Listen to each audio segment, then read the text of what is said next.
Jésus est en vie. Jean chapitre 12. 6 jours avant la Pâque, Jésus arrivait à Béthanie, où était Lazare qu'il avait ressuscité des morts. Là, on lui fit un souper, Marthe servait, et Lazare était un de ceux qui se trouvaient à table avec lui. Marie, ayant pris une livre d'un parfum de nard pur de grand prix, poignit les pieds de Jésus, et elle lui essuya les pieds avec ses cheveux, et la maison fut remplie de l'odeur du parfum. Un de ses disciples, Judas Iscario, fils de Simon, celui qui devait le livrer, dit: « Pourquoi n'a-t-on pas vendu ce parfum 300 deniers pour les donner aux pauvres ?» Il disait cela, non qu'il se mit en peine des pauvres, mais parce qu'il était voleur, et que tenant la bourse, il prenait ce qu'on y mettait. Mais Jésus dit: « Laisse-la garder ce parfum pour le jour de ma sépulture. Vous avez toujours les pauvres avec vous, mais vous ne m'avez pas toujours. » Une grande multitude de Juifs apprirent que Jésus était à Béthanie, et ils y vinrent, non pas seulement à cause de lui, mais aussi pour voir Lazare qu'il avait ressuscité des morts.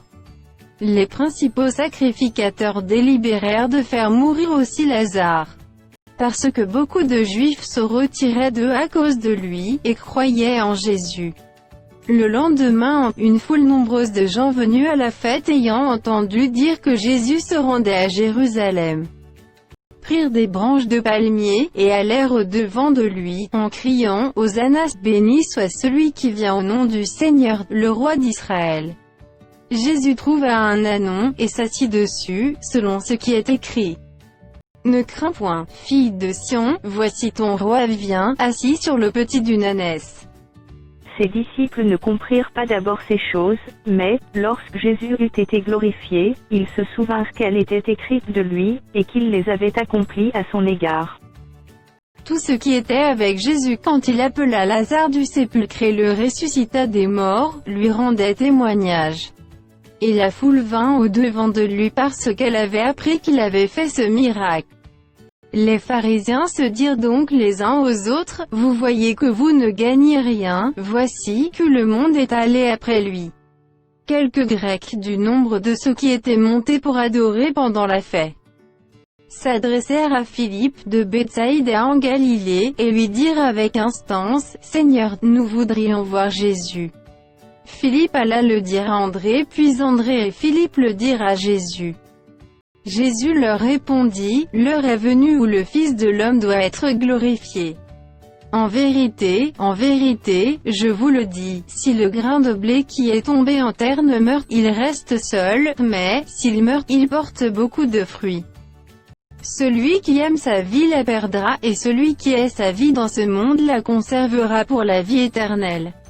Si quelqu'un me sert, qu'il me suive, et là où je suis, là aussi sera mon serviteur. Si quelqu'un me sert, le Père l'honorera. Maintenant mon âme est troublée. Et que dirai-je? Père, délivre-moi de cette heure. Mais c'est pour cela que je suis venu jusqu'à cette heure. Père, glorifie ton nom. » Et une voix vint du ciel: « Je l'ai glorifié, et je le glorifierai encore. » La foule qui était là, et qui avait entendu, disait que c'était un tonnerre.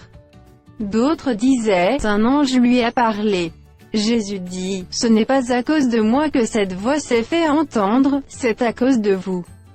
Maintenant a lieu le jugement de ce monde, maintenant le prince de ce monde sera jeté dehors.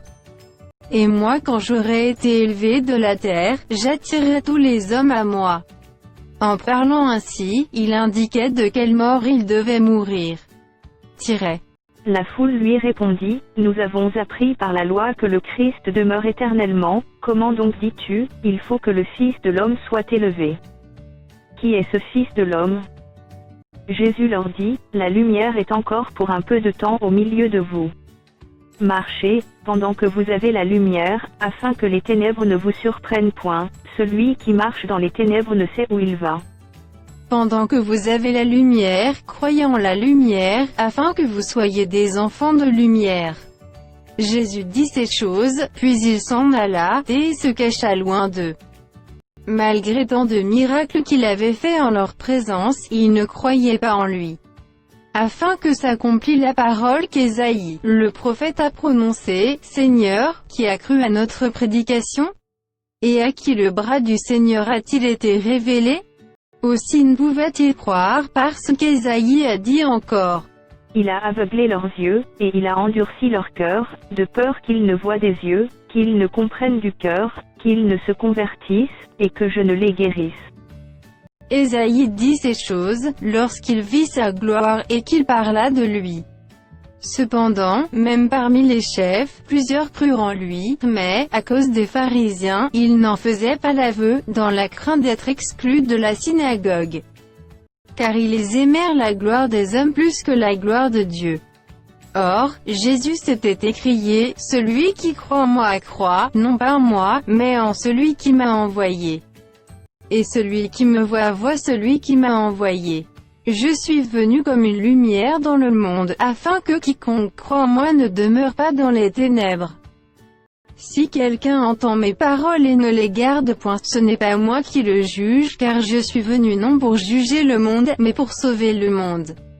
Celui qui me rejette et qui ne reçoit pas mes paroles à son juge, la parole que j'ai annoncée, c'est elle qui le jugera au dernier jour. Car je n'ai point parlé de moi-même, mais le Père qui m'a envoyé, m'a prescrit lui-même ce que je dois dire et annoncer. Et je sais que son commandement est la vie éternelle.